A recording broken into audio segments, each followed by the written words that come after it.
Yung MOOE ay 18.58 billion peso fund na kung i-divide natin by 318 members is 58 million pesos per congressman. Pero ang tataka ako, saan napupunta ito? Kasi yung napupunta para sa office expenses ng bawat isa is 1 million pesos per month, mahigit kumulang. Tapos yung ibinibigay po tuwing break, tulad po ng sinabi ni Congressman Toby Chanco kahapon, ay 2 million itong December. Tapos may 1.5 nung October. May 1.5 din daw dagdag ni Congressman Chanco pag Easter. Basta tuwing break meron din po pala. Kaya yung particular pahayag ni Congressman Alonto applies to the 1 million per month. Yan po yung nagbabayad para sa electricity bills, para sa renta ng opisina. Pero yung 1.5 million nung Oktubre at 2 million nung Desyembre na nasaksihan ko na po ay hindi naman po para sa basic office expenses. Yun nga po ay extra dahil sabi nga ni Congressman Toby Chanco, may break.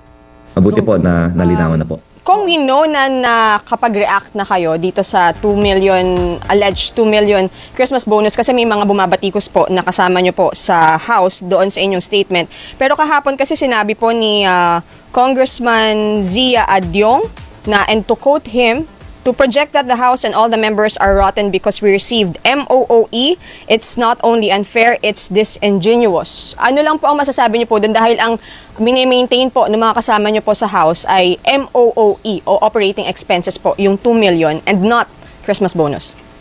Yes, unang-una po tulad ng sinabi ko po last time, ang point ko lang this year is only to respond when points are made. So, nag-comment po muli kasi mukhang napaka-interesado ang taong bayan sa topic na to. Kaya mabuti na din na na-flesh out natin. Yung MOOE ay 18.58 billion peso fund na kung i-divide natin by 318 members is 58 million pesos per congressman. Pero ang tataka ako, saan napupunta ito? Kasi yung napupunta para sa office expenses ng bawat isa is 1 million pesos per month, mahigit kumulang. Tapos yung ibinibigay po tuwing break, tulad po ng sinabi ni Congressman Toby Chanco kahapon, ay 2 million itong December. Tapos may 1.5 nung October. May 1.5 din daw dagdag ni Congressman Chanco pag Easter. Basta tuwing break meron din po pala. Kaya yung particular pahayag ni Congressman Alonto applies to the 1 million per month. Yan po yung nagbabayad para sa electricity bills, para sa renta ng opisina. Pero yung 1.5 million nung Oktubre at 2 million nung Desyembre na nasaksihan ko na po ay hindi naman po para sa basic office expenses. Yun nga po ay extra dahil sabi nga ni Congressman Toby Chanco, may break. Mabuti po na nalinawan na po. Oo. So, sabi niyo pa merong 1 million nung October. So, yung 2 million nung December is not the first. Malamang not the first time. Na MOOE. Oo.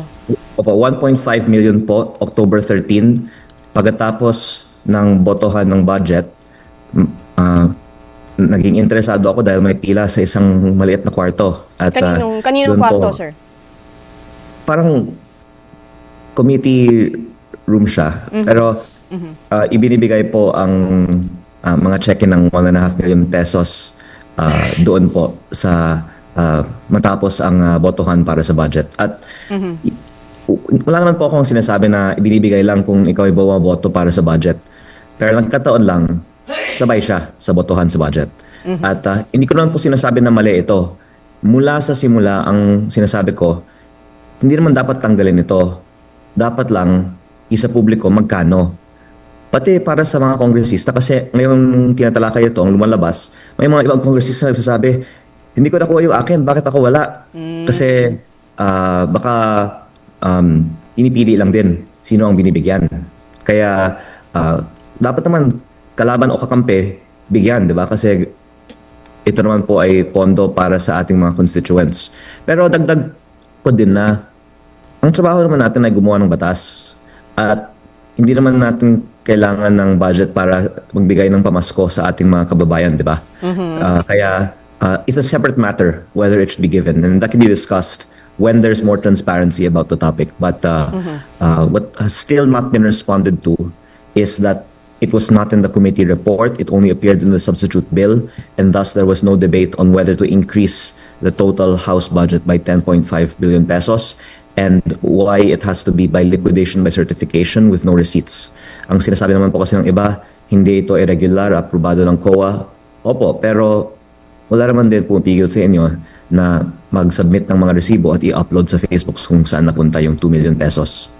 And one of the dangers din itong ganitong pamasko, di umano, tama ba, Kong, is yung patronage politics na ano rin siya, parang napagpapatuloy. Kasi kung meron kang ganyan na pwede mo daw ipamigay sa iyong constituencies, eh parang nai-indebt din sa'yo yung mga taong iyong nasasakupan. Tama po. And sir, pero kasi, yun nga, merong mga nagsasabi from the majority na walang natanggap, pero even the minority, kasi si Congressman Tino of ACT Teachers Party List, sinabi rin niya, dinenay din niya na may ganyang bonus. So is that because baka sila walang natanggap? Yan ba yung binabanggit niyo na hindi lahat nakatanggap? Opo, actually, natutuwa ako dahil nagkataon yung mga ini-interview ng media, baka yung mga hindi binibigyan. Kasi, syempre, yung mga binibigyan, ayaw magpa-interview, di ba? Pero, syempre, ang Makabayan Bloc kasi ay opposition sa Kongreso.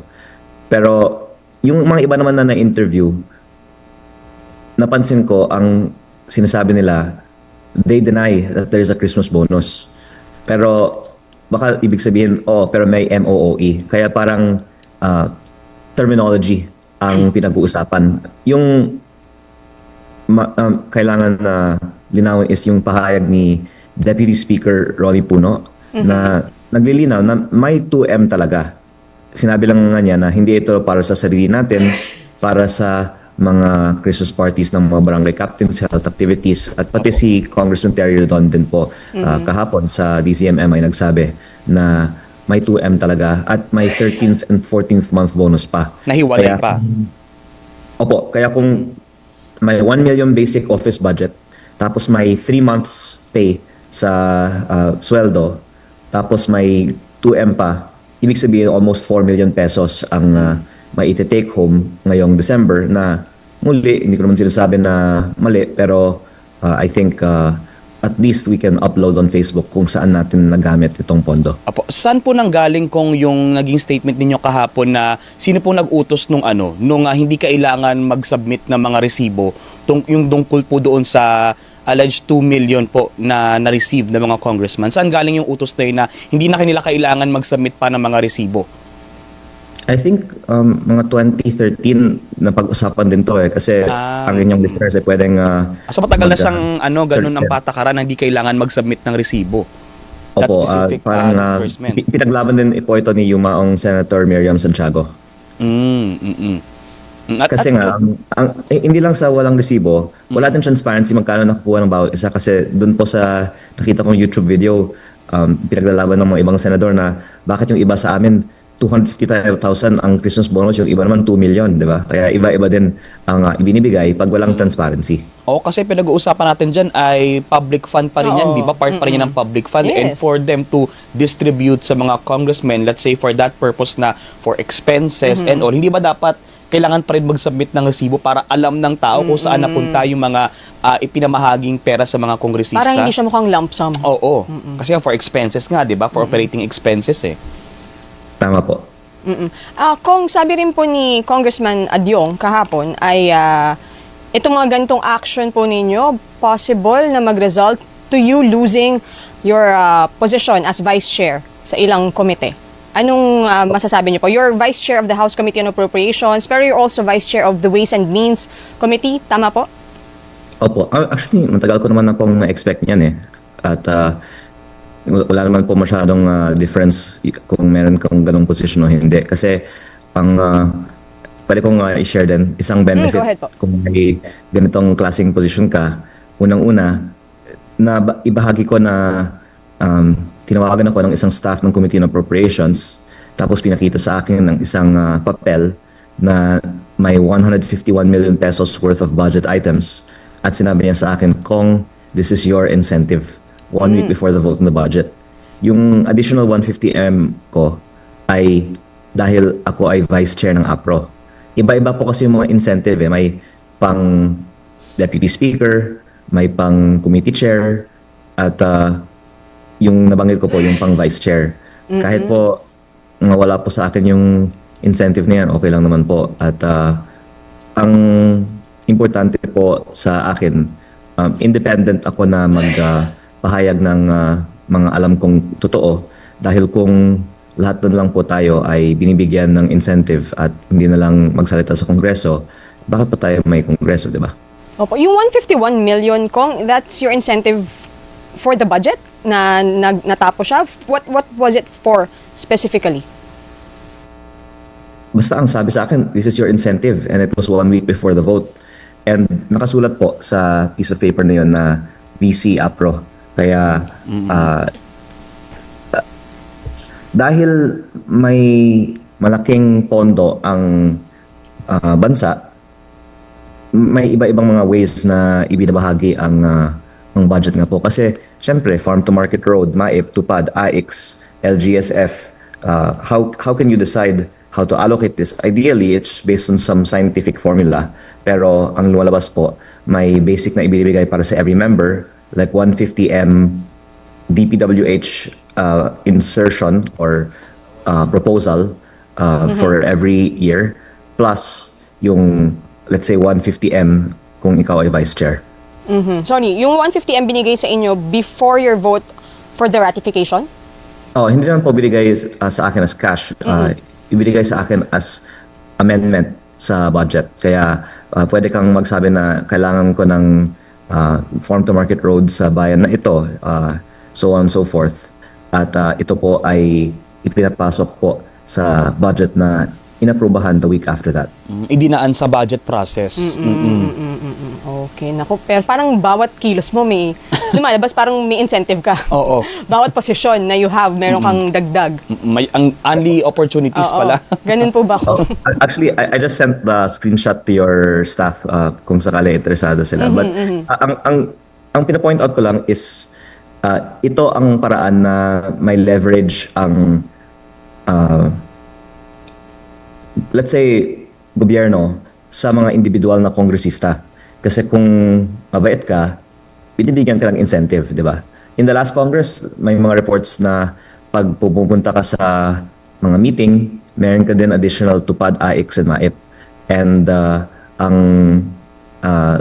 point ko muli una ay wag necessarily tanggalin ang mga benepisyong ito kasi magagalit nun sa akin lahat ng mga kasamahan kung sasabihin ko yan. Ang point ko, bakit natin hindi na lang isa publiko? Magkano ang nakukuha ng bawat isa? Opo. Okay. Kong, siguro doon sa Cabral Files, mabilis lang. Sinabi po ng Malacanang na Ipapaubayan na po sa ombudsman yung pag-authenticate ng document. Siguro ano po ang quick reaction natin dun, sir? Mabuti po na ginagawa ito at sana ginawa po ito noon pa nung buhay si Yuma ang Cabral. Dahil nung November ko pa nasabi na may ganitong files ako at sana protektahan ang files at si Yusek Cabral at ang ombudsman ay pupunta din sa aking opisina at ipinakita ko sa kanila ang files na ito at kung in the next few weeks may update ang ombudsman tungkol dito, that's very good news kasi ang I think belief natin is the sooner that they can authenticate it, the better. do you have any message or appeal to the Ombudsman, sir, regarding dito po sa Cabral Files? I hope that they can make it public because if the DPWH give it to them, ang sabi ng DPWH ngayon, nasa kamay na ng Ombudsman kung anong gagawin. Kung hindi nila isa publiko, maganda kung ipaliwanag nila bakit hindi nila isinasa publiko kasi it can't really hurt if it's public documents and marami naman din ibang may copy nito, pati yung media nilalabas na rin nila kaya maganda na isa publiko na lang nila.